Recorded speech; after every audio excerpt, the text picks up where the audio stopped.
Hello दोस्तों, नमस्कार। आइए स्टार्ट करते हैं 6 जून की क्लास। एडिटोरियल का टाइटल है क्रीपिंग चेंज। इस एडिटोरियल में हम पढ़ेंगे कि इलाहाबाद हाई कोर्ट ने 5 महिलाओं के द्वारा एक जो सूट दायर किया गया था, जिसमें चाहा गया था कि हम हिंदू धर्म के अनुसार ज्ञानवापी जो मॉस्क है वाराणसी उत्तर प्रदेश में, उसमें हम प्रेयर ऑफर करना चाहते हैं। तो इलाहाबाद हाई कोर्ट ने ये जो इनका एक याचिका थी, इसको लेजिटिमाइज करार दिया है। उसी को लेकर एडिटोरियल लिखा गया है। देखिए, था क्या कि 1669 से पहले यहाँ पर एक शिव मंदिर हुआ करता था। अब 1669 में औरंगजेब ने उस मंदिर को डिमोलिश करके यहाँ मस्जिद बना दी। तभी से ये विवाद का विषय बना हुआ है। अब जो हिंदू धर्म के मानने वाले जो लोग हैं, वो अब चाहते हैं कि यहाँ पर, चूँकि जैसे 5 महिलाओं ने यहाँ पे याचिका दायर की है, तो उसमें जो हाई कोर्ट का स्टैंड रहा है, उसी को थोड़ा सा यहाँ पे जो लेखक है वो क्रिटिसाइज़ करता नज़र आएगा। लेखक यहाँ पे कह रहा है कि भाई, आप जो ये इस प्रकार से लेजिटिमाइज कर रहे हो इस चीज़ को, तो आप ये नहीं सोच रहे हैं कि हो सकता है कि ये किसी बड़े किसी प्लानिंग का हिस्सा हो। आपने आज इस चीज़ को अनुमति दी है, कल हो सकता है कि कुछ और दावा पेश करें। इस प्रकार की चीज़ें आपको समझ में आएंगी इस एडिटोरियल में। तो इसका एडिटोरियल का जो PDF है और वोकैबुलरी है, वो सब आपको मिलेगा टेलीग्राम चैनल पर। लिंक आपको दे रखा है डिस्क्रिप्शन में, वहाँ से आप कनेक्ट होंगे तो वहाँ आपको जितने भी PDF जो मैं पढ़ा रहा हूँ, उन सारों की नोटिफिकेशन, उनका PDF, वो सब वहाँ पे मिल जाता है आपको। साथ ही एक और एडिटोरियल के इसके अलावा एक और लिंक आपको डिस्क्रिप्शन में मिलेगा आशीष क्लासेस एप्लीकेशन का। वहाँ पे आप कनेक्ट होंगे तो वहाँ आपको डिफरेंट प्रकार के पेड कोर्सेज एक्सेस करने को मिलेंगे। तो वहाँ पे भी आप जुड़ जाएं ताकि पेड कोर्सेज आप एक्सेस कर पाएँ। जैसे कि 0 to एडवांस ग्रामर का एक कोर्स वहाँ पे उपलब्ध है, जो बहुत ही शानदार। अगर आप चाहें कि आपको बिल्कुल बेसिक से इंग्लिश सीखनी है और एडवांस लेवल तक सीखनी है, तो वो कोर्स आप बाई कर सकते हैं। और बहुत सारे ऑप्शंस वहाँ पे अवेलेबल हैं। तो आइए स्टार्ट करते हैं ये क्लास। आपको बस एक ही काम करना है, एंड तक देखना है, पेन नोटबुक लेकर बैठनी है, हर एक बात को नोट करते चलना है। और जितने भी सेशंस मैं अपलोड कर रहा हूँ, उनमें किसी न किसी जगह पे आपको, देखिए, मैंने अभी कुछ चिल्ड्रन स्टोरीज यहाँ पे अपलोड की थी इस चैनल पर।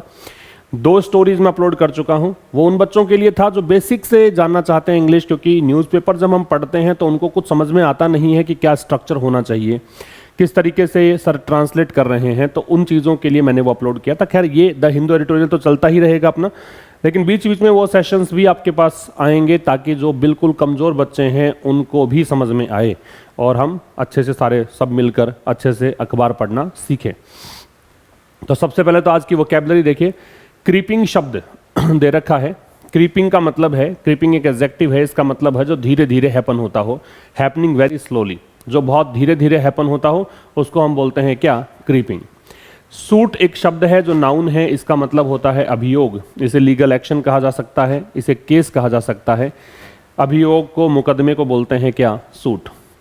फिर वर्ड दे रखा डेटी। डेटी एक नाउन है, ये गॉड या गॉडेस के लिए यूज होता है। देवी या देवता को बोलते हैं क्या? डेटी। ठीक है। फिर है वर्डिक्ट। वर्डिक्ट भी नाउन है, ये तो काफ़ी बार आपने सुना ही होगा। लीगल लैंग्वेज में हम काफ़ी बार इसको यूज करते हैं। निर्णय को डिसीजन को बोलते हैं, तो जजमेंट या डिसीजन इसका सिनोनिम होंगे। एनफोर्स वर्ब है, इसका मतलब होता है लागू करना। इसे आप इंग्लिश में कहेंगे इम्पोज करना या अप्लाई करना। प्लेंटिफ जो केस दायर करता है, जो कंप्लेंट दायर करता है, शिकायत करता होता है, याचिका करता होता है, उसे बोलते हैं। तो सुअर या पिटिशनर ये कहा जा सकता है याचिकाकर्ता को। बार मतलब प्रोहिबिट करना है, बैन करना है, डीबार करना है, ठीक है, रोकना है किसी को। वर्ब है, प्रोहिबिट या बैन इसके सिनोनिम्स होंगे। इसके बाद आपको दे रखा है रेवेंचिज्म। तो रिवेंचिज्म जो है वो एक प्रतिशोधवाद है। ये एक प्रकार से एक पॉलिसी है जिसमें आप रिटेलिएट करने को देखते हो, आप बदला लेने की बात करते हो। तो ये जो एक प्रोसेस है उसको बोलते हैं रेवेंचिज्म। एंडोर्स एक वर्ब है, इसका मतलब समर्थन करना होता है, सपोर्ट करना, चैंपियन करना, अप्रूव करना, ये सब इसके सिनोनिम्स होंगे एंडोर्स के। प्लेंटिफ जैसे था, तो प्लेंटिफ तो क्या था? याचिकाकर्ता, शिकायत करता। तो प्लेंट रह गया, इफ हटा दिया तो ये कंप्लेंट है, चार्ज है, शिकायत है, आरोप है। फिर है प्रिसिंक्ट। प्रिसिंक्ट का मतलब बाउंड्री होता है, एरिया होता है, सीमा या क्षेत्र को बोलते हैं। फिर दे रखा है आपको वेस्ट। वेस्ट का मतलब सेटल करना, प्लेस करना, कन्फर करना, निहित होना, इसका सिनोनिम है। और इंक्रीमेंटल है, तो इंक्रीमेंट से संबंधित को बोलते हैं, इंक्रीमेंटल एडजेक्टिव है, जैसे जो चीज़ धीरे धीरे क्रमिक रूप से बढ़ती रहे उसको इंक्रीमेंटल बोला जाएगा। तो ग्रेजुअल हो, रेगुलर सीरीज में हो, स्टेप बाय स्टेप हो, धीरे धीरे करके हो, क्रमिक हो, उसे हम बोलते हैं क्या, इंक्रीमेंटल। तो ये तो थे आज के जो वर्ड्स हम सीखेंगे इस एडिटोरियल में। अब हम स्टार्ट करते हैं आज का एडिटोरियल। क्रीपिंग चेंज नाम से दे रखा है। क्रीपिंग चेंज में चेंज जो शब्द है ये तो यहाँ पे नाउन का काम करेगा और क्रीपिंग यहाँ पे एडजेक्टिव का काम करेगा। जब दो शब्द आपको दे रखे हैं तो मान के चलो कि एक शब्द तो होगा जो मूल शब्द होगा और उस प्रॉपर शब्द के जो डिफाइन करने के लिए, क्वालिफाई करने के लिए, मॉडिफाई करने के लिए एक और शब्द आपको दे रखा होगा, वो एडजेक्टिव का काम करेगा, नाउन मॉडिफायर का काम करेगा। ठीक है, चेंज का मतलब बदलाव है और आप पूछें कैसा बदलाव, तो आपको आंसर मिलेगा क्रीपिंग चेंज। ठीक है, क्रीप क्या होता है, क्रीप रेंगना होता है। तो रेंगते हैं तो धीरे धीरे ही गति होगी भाई। रेंग कर कोई व्यक्ति जाए, एक चल कर जाए, तो रेंग कर कोई जाएगा तो इसका मतलब गति बहुत धीमी होगी। तो ये रेंगती हुई बदलाव है, ये ऐसा बदलाव है जो धीमी गति से चलने वाला बदलाव है। ठीक है, अब देखिए, बाई होल्डिंग, ऐसा होल्ड करके, ऐसा मान करके, दैट की अ सूट मतलब मुकदमा, फाइल्ड बाई 5 वीमेन, जो किसके द्वारा दायर किया गया, 5 महिलाओं के द्वारा। किस लिए, ऑफर वर्शिप, कहाँ मतलब पूजा करने के लिए, टू हिंदू डेटीज, और पूजा किसकी, हिंदू देवी देवताओं की। कहां पर, ज्ञानवापी मॉस्क में। कहां पर है ये, वाराणसी में। Was maintainable. ठीक है, तो कह रहा है कि ये होल्ड करके कि एक जो सूट है, ये जो एक मुकदमा है, इसने ये जो दायर किया गया 5 महिलाओं के द्वारा, इन्होंने कहा कि हम ज्ञानवापी मॉस्क के अंदर जो वाराणसी में है वहां पर हिंदू देवी देवताओं की पूजा करना चाहते हैं। ठीक है, तो ये जो मुकदमा है वॉज, वो था, मेंटेनेबल, मेंटेन करने योग्य, मतलब इसको आप मुकदमे को देख सकते हो, कंसीडर कर सकते हो। ऐसा करके इलाहाबाद हाई कोर्ट ने क्या किया है, पॉसिबली, संभवतया लेजिटिमाइज कर दिया है। लेजिटिमाइज का मतलब है लीगल करार दे दिया है, वैलिड ठहराया है। अ क्लेवर अटेम्प्ट, एक चतुराई भरा जो प्रयास है, टू क्वेश्चन इट्स स्टेटस, कि इन्होंने एक प्रश्नवाचक चिन्ह लगाया है इसके स्टेटस को लेकर, ज्ञानवापी मॉस्क के स्टेटस को लेकर। ठीक है, तो इसको लेजिटिमाइज करार दे दिया है। 2 सब्जेक्ट 2 वर्ब आपको मिलेंगे, एक सूट की वर्ब जो है वो वॉज है और एक इलाहाबाद हाई कोर्ट की वर्ब है वो हैज लेजिटिमाइज्ड है। एक रेड कलर में दिख रहा है आपको वर्ड डेटी, इसका मतलब गॉड या गॉडेस है, देवी या देवता है। ठीक है, बाई प्रेपोजिशन है तो आगे आईएनजी लगना था, तो ये होल्डिंग यहाँ पे आईएनजी लग के आ रहा है। इसका प्रोनाउंसिएशन है वो विमिन होता है, वुमन सिंगुलर और विमिन प्लूरल, ये ध्यान रखेंगे। अब क्या कहना चाह रहा है फिर देख लो, ऐसा मान करके, ऐसा होल्ड करके, दैट की अ सूट, सूट क्या होता है, मुकदमा, लीगल कोई भी केस हो, लॉ सूट हो, इसको लिख देता हूं मैं, लॉ सूट को कह सकते हो, लीगल एक्शन को बोल सकते हो। ठीक है, केस मान लीजिए एक प्रकार से, सीधी सीधी भाषा में आपको समझ में आ जाएगा केस। तो ऐसा मान करके कि एक मुकदमा जो दायर किया गया 5 महिलाओं के द्वारा, किस लिए, वर्शिप ऑफर करने के लिए। किसकी वर्शिप, हिंदू डेटीज की। कहां पर, ज्ञानवापी मॉस्क, ये है कहां पे, वाराणसी में। अब समझिए, जब 2 प्लेसेस आपको दे रखे हैं, एक दे रखा है ज्ञानवापी मॉस्क और दूसरा दे रखा है वाराणसी, तो जब 2 प्लेसेस दे रखे हों तो छोटे प्लेस से पहले आपको लगाना चाहिए क्या, एट, और बड़े प्लेस से पहले आपको लगाना चाहिए क्या, इन। तो छोटा प्लेस तो है ज्ञानवापी मॉस्क और बड़ा प्लेस क्या है, वाराणसी। तो ज्ञानवापी मॉस्क से पहले एट लग गया और वाराणसी से पहले इन लग गया। ठीक है, ये मेंटेनेबल था, जहां एबल लगता है वो एडजेक्टिव्स होते हैं, तो ये एडजेक्टिव है। Allahabad high court has possibly, possibly adverb है, हैज हेल्पिंग वर्ब है, लेजिटिमाइज मैन वर्ब है। तो इलाहाबाद हाई कोर्ट ने संभवतया लेजिटिमाइज कर दिया है, मतलब इसको वैलिड करार दे दिया है, लीगली इसको मान लिया है कि एक क्लेवर अटेम्प्ट जो है, एक चतुराई भरा प्रयास है। क्लेवर यहाँ एडजेक्टिव होगा, अटेम्प्ट यहाँ नाउन है। क्यों होगा बता रखा है मैंने, स्टोरी जो रीडिंग का सेशन था उसमें जाके देखिए। ए यहाँ डिटर्मिनर है, क्लेवर एडजेक्टिव है, ये नाउन है। जब डिटर्मिनर के बाद 2 शब्द होंगे तो एक होगा नाउन, एक होगा एडजेक्टिव। किसका प्रयास, क्वेश्चन करने का, किसका, इट्स स्टेटस, ज्ञानवापी मॉस्क के लिए इट्स आ रहा है, स्टेटस नाउन है, पजेसिव एडजेक्टिव के बाद क्या लगता है, नाउन लगता है। आगे देखिए, इन एन ऑर्डर, एक आदेश में, दैट अपहोल्ड्स, कौन सा आदेश, जो अपहोल्ड करता है। अपहोल्ड का मतलब सपोर्ट करता है, एंडोर्स करता है, किसको, अ डिस्ट्रिक्ट कोर्ट वर्डिक्ट, एक जिला न्यायालय के निर्णय को। वर्डिक्ट हमने पढ़ा, एक डिसीजन होता है, जजमेंट होता है, टू द सेम इफेक्ट, इसी प्रकार का, इसी अर्थ को निकालता हुआ। Justice J Munir has ruled, तो जो न्यायाधीश है जे मुनीर जिनका नाम है, उन्होंने रूल किया है, उन्होंने ये डिसीजन दिया है, दैट की द सूट इज लिमिटेड, कि ये जो मुकदमा है ये सीमित है। लिमिटेड के साथ में लग रहा है टू, इन स्कोप का मतलब दायरे में, इसका दायरा कहां तक है, इसका दायरा है केवल यहां तक, कि ये लागू कर सकता है, एनफोर्स मतलब इम्पोज करना, अप्लाई करना, द प्लेंटिव्स मतलब शिकायतकर्ता, राइट मतलब अधिकार, टू वर्शिप हिंदू डेटीज, कौन सा अधिकार है, हिंदू देवताओं की पूजा करने का, एंड दैट और ये कि it is not an attempt कि ये प्रयास नहीं है, इट की वर्ब इज है, to convert the mosque into a temple कि आप मॉस्क को टेम्पल में कन्वर्ट करना चाहो, ऐसा इनका प्रयास नहीं है। फिर समझिए क्या कह रहा है, इन एन ऑर्डर एक आदेश में, दैट अपहोल्ड्स जो अपहोल्ड करता है, जो सपोर्ट करता है, किस चीज को, अ डिस्ट्रिक्ट कोर्ट वर्डिक्ट एक जिला न्यायालय के निर्णय को, टू द सेम इफेक्ट मतलब इसी आशय या इसी मीनिंग के साथ, जिस प्रकार का मीनिंग यहां पे इलाहाबाद हाई कोर्ट का था वैसा ही मीनिंग। तो एक आदेश में जो सपोर्ट करता है डिस्ट्रिक्ट कोर्ट के निर्णय को, इसी प्रकार से वहां जस्टिस जे मुनीर जो हैं उन्होंने ये रूल किया है, ठीक है। मतलब एक जिला न्यायालय का निर्णय भी ऐसा ही आया था, वैसा ही निर्णय इनका है। यहाँ न्यायाधीश ने, ये इसकी वर्ब हो गई, जे मुनीर के लिए वर्ब है, दैट कंजंक्शन है कि सूट की वर्ब है इज, कि ये जो मुकदमा है वो लिमिटेड है, लिमिटेड के साथ लगता है टू, और लिमिटेड टू के साथ में जब आपको वर्ब लगानी पड़ जाए तो आईएनजी लगाया करें, तो यहां लग रहा है आईएनजी एनफोर्सिंग।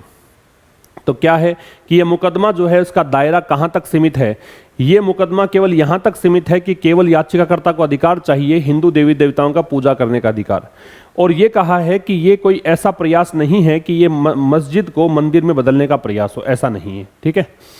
तो सूट की वर्ब इज हो गई, इट की वर्ब इज हो गई, जस्टिस जे मुनीर की वर्ब हैज रूल्ड है, ये सब है इसके अंदर, इसका स्क्रीनशॉट आप ले सकते हैं।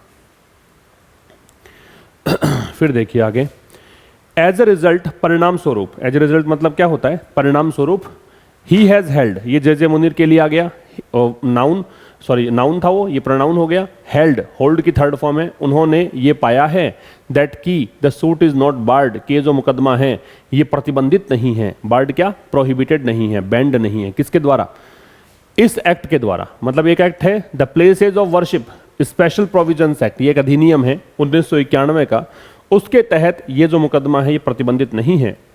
लो, ये एक ऐसा कानून है दैट फ्रोज, जिसने कि फ्रीज कर दिया, फ्रीज, फ्रॉज, फ्रोजन, क्या वर्ब बताई मैंने, फ्रीज, सेकेंड फॉर्म क्या है, फ्रॉज, और थर्ड फॉर्म क्या है, फ्रोजन, फ्रीज, फ्रॉज, फ्रोजन, ठीक है।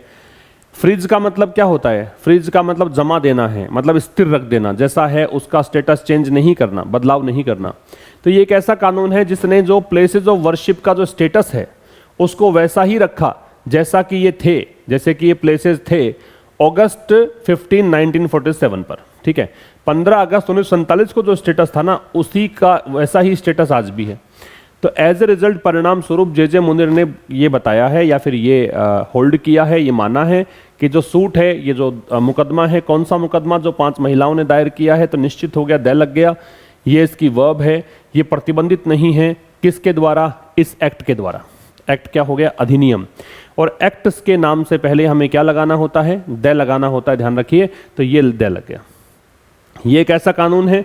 अब ये दैट रिलेटिव प्रोनाउन है, इसके लिए आ रहा है लोग के लिए, जिसने कि फ्रीज किया स्टेटस को, किसका स्टेटस, प्लेसेस ऑफ वर्शिप, पूजा स्थलों के स्टेटस को, जैसा कि वो थे, दे आ रहा है प्लेसेस के लिए प्रोनाउन, स्टूड स्टैंड की सेकंड फॉर्म, जैसा कि वो थे, कब, इस डेट को। जब आप पर्टिकुलर किसी डेट की बात करते हो तो ऑन लगाते हैं, ध्यान रखिए। अगर आप मंथ या ईयर की बात करते हो तो इन लगाते हैं। इन द प्रोसेस, इस प्रक्रिया में, the court has rejected, court ने रिजेक्ट कर दिया, कोर्ट ने नकार दिया, क्या, ऑब्जेक्शंस, जो आपत्तियां थी। आपत्तियां लगाई किसने थी, एक तो कमिटी ऑफ मैनेजमेंट ऑफ अंजुमन इंतजामिया मस्जिद, इसकी कमेटी ने एक लगाई थी आपत्ति, वाराणसी की है, that the suit is barred, कि ये जो मुकदमा है ये प्रतिबंधित है, किसके द्वारा, 1991 के कानून के द्वारा। साथ साथ में उत्तर प्रदेश वक्फ एक्ट है 1995 का, उसके द्वारा भी, और MP and the UP Shri Kashi Vishwanath temple act 1983, इसके खिलाफ भी है ये।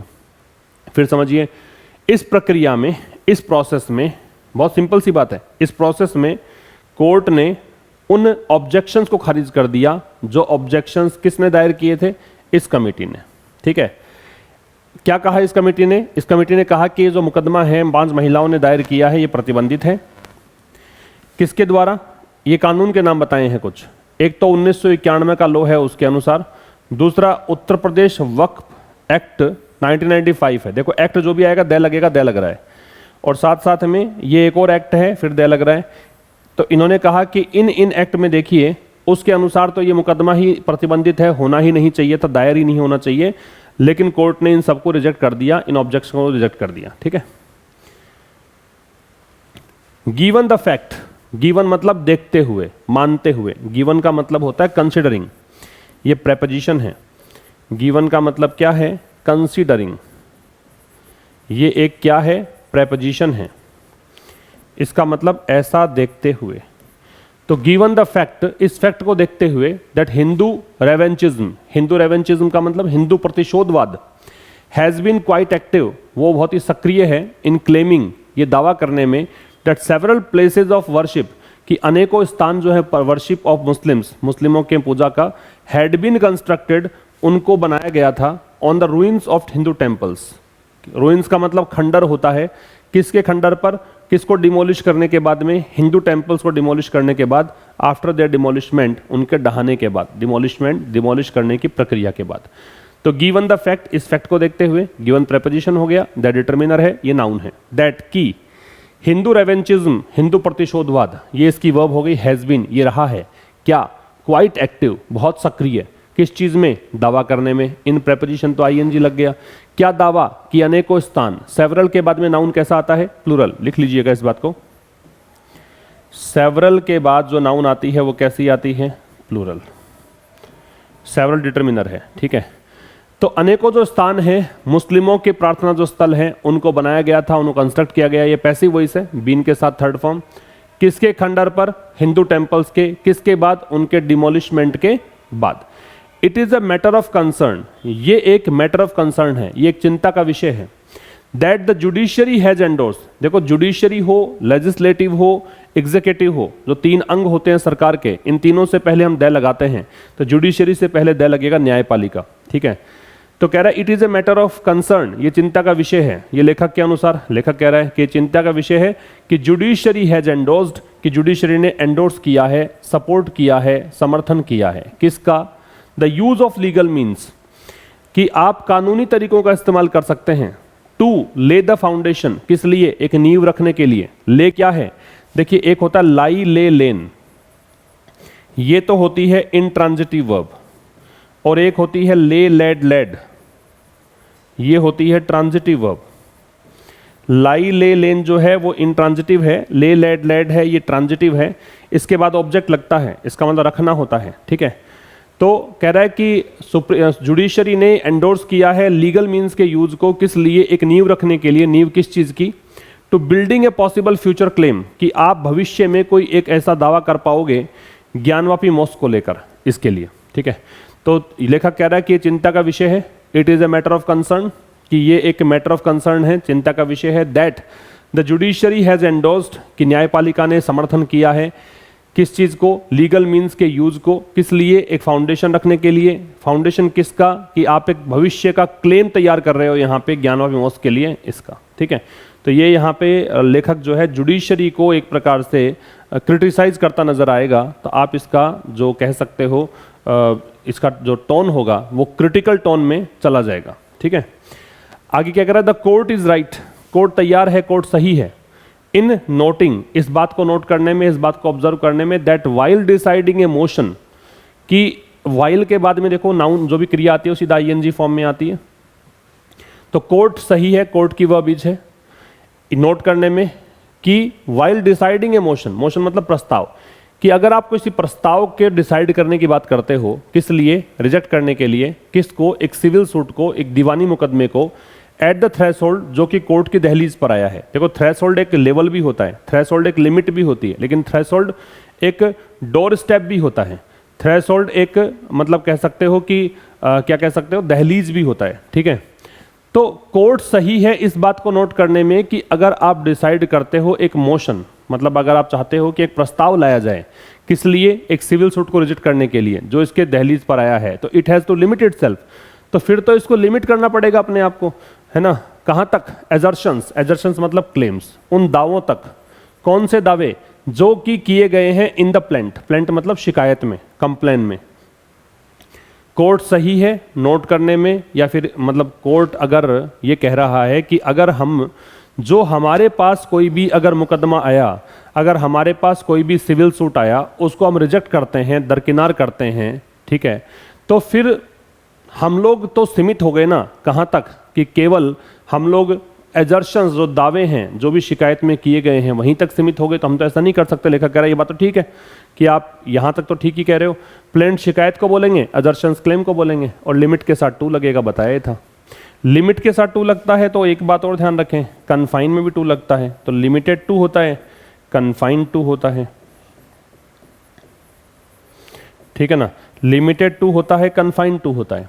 फिर कह रहा था प्लेंटिव्स हैव क्लेम्ड, जो शिकायत करता है उन्होंने दावा किया है, ये इसकी वर्ब है, दैट की Hindu deities were being worshipped, कि हिंदू देवी देवताओं की प्रार्थना की जा रही थी, एट द मॉस्क, मस्जिद प्रिसिंक्ट्स में। प्रिसिंक्ट्स का मतलब क्या होता है, ये होता है एरिया या बाउंड्री, आप इसे एरिया भी कह सकते हो और आप इसे बाउंड्री भी कह सकते हो। तो क्या कह रहा है कि जो शिकायत करता है उन्होंने दावा किया है कि हिंदू देवी देवताओं की पूजा की जा रही थी, ये पैसिव हो गया, और पैसिव किसका है, पास्ट कंटिन्यूअस का है, इसीलिए बीइंग के साथ थर्ड फॉर्म में वॉज दे रखा है। तो हिंदू देवी देवताओं की पूजा की जा रही थी इस मंदिर परिसर में या मंदिर के क्षेत्र में बिफोर एंड आफ्टर अगस्त 15, 1947, अगस्त 15, 1947 से पहले भी और अगस्त 15, 1947 के बाद में भी, ठीक है। इन पर्टिकुलर विशेष रूप से दे हैव क्लेम्ड, उन्होंने दावा किया, दे की वर्ब हैव क्लेम्ड है, दैट कंजंक्शन है, कि daily worship of Hindu deities, क्या कि जो प्रतिदिन की प्रार्थना है हिंदू देवी देवताओं की, वॉज गोइंग ऑन, वो चल रही थी कहाँ पर, ज्ञानवापी में, कब तक, 1990 तक, ठीक है। तो उन्होंने ये भी दावा किया है कि प्रतिदिन पूजा चल रही थी हिंदू देवी देवताओं की, और कहाँ पे, ज्ञानवापी मस्जिद में, कब तक, 1990 तक।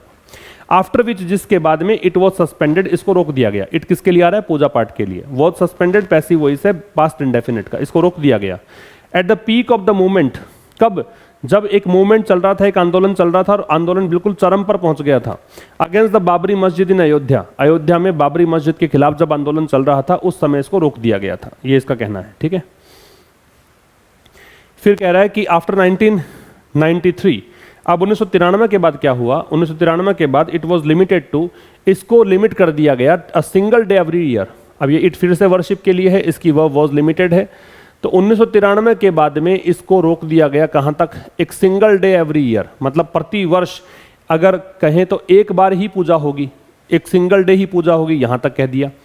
अ रेलेवेंट क्वेश्चन, एक प्रासंगिक प्रश्न, रेलेवेंट का मतलब होता है जो एक रिलेटेड हो, संबंधित हो, एक प्रासंगिक क्वेश्चन ये है, ये हो गई इसकी verb. Whether it is merely, merely मतलब ओनली, प्रासंगिक क्वेश्चन ये है कि क्या केवल ये एक मुकदमा है, टू एजर्ट मतलब दावा करने का, कि आप चाहते हैं कि आपको अधिकार मिले पूजा का, या फिर ये एक हिस्सा है किस चीज का, लार्जर डिजाइन, बहुत बड़ा आपकी योजना है उसका हिस्सा है। फिर समझिए, इट की वर्ब वॉज लिमिटेड है, लिमिटेड के साथ 2 लगेगा। अब 1993 के बाद में पूजा को एक वर्ष में 1 दिन ही कर पाओगे, ऐसा लिमिट कर दिया गया। एक प्रासंगिक प्रश्न ये उठता है, एक रेलेवेंट क्वेश्चन ये उठता है कि क्या केवल ये एक मुकदमा है जिसमें आप एक पूजा के अधिकार का दावा कर रहे हो, या फिर एक बड़ी योजना का हिस्सा है, ठीक है। The court has rejected, court ने रिजेक्ट कर दिया है, द ऑब्जेक्शन, आपत्ति को, that the suit is an instance, किस चीज की आपत्ति की है, जो मुकदमा है ये एक उदाहरण है, इंस्टेंस उदाहरण, किस चीज का, क्लेवर ड्राफ्टिंग, चतुराईपूर्ण आप एक चीज तैयार कर रहे हो। ड्राफ्टिंग क्या होती है, कोई कच्ची चीज, कच्चा मसौदा तैयार करना, कि ये एक उदाहरण है। किसी ने कहा कि साहब ये जो एक उदाहरण है, ये एक जो मुकदमा आया है, कि ये चतुराईपूर्ण किया गया प्रयास है, टू कवर अप, ढकने का, एन अटेम्प्ट, प्रयास को, प्रयास क्या है कि आप मस्जिद का जो लीगल स्टेटस है उसको चेंज करना चाहते हो, लेकिन यहाँ पे कोर्ट ने इस बात को रिजेक्ट कर दिया कि हम ऐसा नहीं मानते हैं। और फिर कह रहा है हाउएवर, हालांकि, it is should be noted, इस बात को नोट किया जाना चाहिए, इट की वर्ब शुड भी है, हालांकि इस बात को नोट किया जाना चाहिए, दैट द प्लेंटिव्स ऑल्सो क्वेश्चन, कि जो प्लेंटिव्स हैं, जो शिकायत करता हैं, वो भी यहाँ प्रश्न उठा रहे हैं, whether the mosque was built on Waqf property, कि क्या जो मस्जिद है वो बनाई गई थी वक्फ प्रॉपर्टी के ऊपर, इनकी संपत्ति थी इस पर, एन एजर्ट, और उनका दावा है, that the property vested in deity, vested मतलब होता निहित होना, कि जो प्रॉपर्टी देवी देवताओं से संबंधित है, would remain with the deity, वो प्रॉपर्टी उसी देवी देवता की होगी, even if the structure was destroyed, चाहे उस ढांचे को तुमने ढहा दिया हो या डिस्ट्रॉय कर दिया हो। इट की वर्ब शुड बी नोटेड है, प्लेंटिव्स की वर्ब है वो क्वेश्चन है, मॉस्क की वर्ब वॉज बिल्ट है, प्रॉपर्टी की वर्ब जो है वो वुड रिमेन है, ठीक है। स्ट्रक्चर की वर्ब है वो वॉज डेस्ट्रॉयड है। तो इस बात को नोट किया जाना चाहिए कि जो शिकायत करता हैं, जो याचिका करता हैं, वो ये भी प्रश्न उठाते हैं कि क्या ये जो मॉस्क है वो वक्फ प्रॉपर्टी पर बनाई गई थी, और उनका दावा है कि प्रॉपर्टी जो कि निहित है, देवी देवता से संबंधित है, वो उसी गॉड की होगी, उसी देवी देवता की होगी, चाहे स्ट्रक्चर को ढहा दिया गया हो, ठीक है। ये पैसिव का स्ट्रक्चर है। ये वुड रिमेन है वो इमेजिनेशन में है कि ऐसा होगा, कल्पना कर रहे हैं, इसलिए वुड के साथ बेस फॉर्म है। It will be truly unfortunate, तो ये वास्तव में अनफॉर्चुनेट होगा, दुर्भाग्यपूर्ण होगा।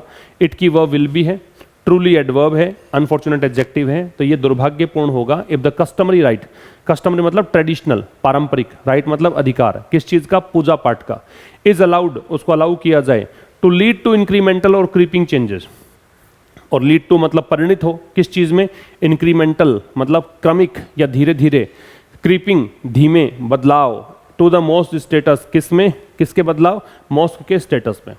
तो कह रहा है ये भी ट्रूली अनफॉर्चुनेट होगा। लेखक यहाँ पे जो एंडिंग, जो कंक्लूडिंग लाइंस कह रहा है उसके अंदर भी देखिए आप कि ये थोड़ा सा जो इस डिसीजन है इससे ताल्लुक नहीं रख, मतलब कहें कि इस डिसीजन को प्रासंगिक नहीं मानता है लेखक। लेखक यहाँ पे इस डिसीजन का विरोध सही कर रहा है। तो ये ट्रूली अनफॉर्चुनेट होगा, ये वास्तव में अनफॉर्चुनेट होगा यदि जो कस्टमरी राइट है, पारंपरिक अधिकार है, वर्शिप के, जो पूजा के पारंपरिक अधिकार हैं, उसको अलाउ कर दिया जाए और आप फिर इसको क्रमिक या धीमे धीमे बदलाव के रूप में ले जाएं। ये अधिकार तो आज तो तुम्हें अधिकार दे दिया जाएगा, धीरे धीरे करके, और ये आपके मॉस्क के स्टेटस को चेंज करने के काम आएगा। लेखक कह रहा है अगर ऐसा होगा तो ये अनफॉर्चुनेट होगा। तो लेखक एक प्रकार से कंसर्न्ड भी है इस डिसीजन को लेकर। तो यहाँ अगर टोन आप निकालेंगे तो कंसर्न्ड निकाल सकते हो, ठीक है। चिंतित करने वाला, एक कहें कि लेखक को चिंता है जो डिसीजन आया है, इसको लग रहा है, ऐसे आशंका जता रहा है लेखक कि कहीं ऐसा ना हो जाए कि मॉस्क के स्टेटस में आप बदलाव करना चाहते हो। तो ये था साहब आज के इस एडिटोरियल में। मुलाकात होगी अब कल एक नए सेशन के साथ, तब तक के लिए नमस्कार, थैंक यू वेरी मच।